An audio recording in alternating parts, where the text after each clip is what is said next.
இந்த சூப் ஆகட்டும், இந்த தைலம் ஆகட்டும், உங்களுக்கு எந்த அளவுக்கு பெனிஃபிட்ஸ் கொடுத்துருக்கீங்க? தைலம் வாங்கிட்டு போனேன். போன மாதம் நம்ம அதுக்கு போன மாதம் வாங்கிட்டு போனேன். சரிங்க, நல்லா இருக்கு. தைலம் நல்லா இருக்கு.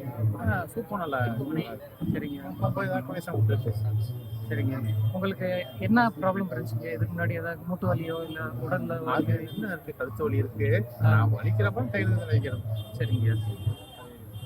சரிங்க. பரவாயில்ல, நல்லா இருக்கு. நானே 3 மாதம் இந்த குடிச்சிட்டு தான் போகிறேன். இதை குடிச்சதுக்கப்புறம் ஃப்ரீ ஆகிடுது. அந்த இது நல்லா தான் இருக்கு. தைலம் நல்லா கேட்குது. ஆனால் சூப்பு குடித்தோம்னா நாங்கள் என்னமோ தான் நினச்சோம். இது குடிச்சிட்டு போனால் ஃப்ரீ ஆகிடுது. ஆமாம், இங்கே எதுக்கு தாண்டினதுக்கப்புறம் ஆமாம், இது தாண்டினதுக்கப்புறம் நாங்கள் ஃப்ரீயாக நடந்து போகிற தான் இருக்குது. இது ஒரு 40 நாள் நம்ம பயன்படுத்தினோம்னா டோட்டலாக ரிலீஃப் ஆகும். ரிலீஃப் ஆகும். பிபி, சுகர், இப்போ எங்கள் சுகர் கம்மியாகும். நிறைய இடத்துல இப்போ விற்கிறாங்க. விடவட்டுக்கெல்லாம் நம்ம கிட்ட இன்னொன்று வேலூர் சைடு. வேலூர் சைடு 2 இடத்துல தான் போயிட்டு நல்லா இருக்கு. குறையுது.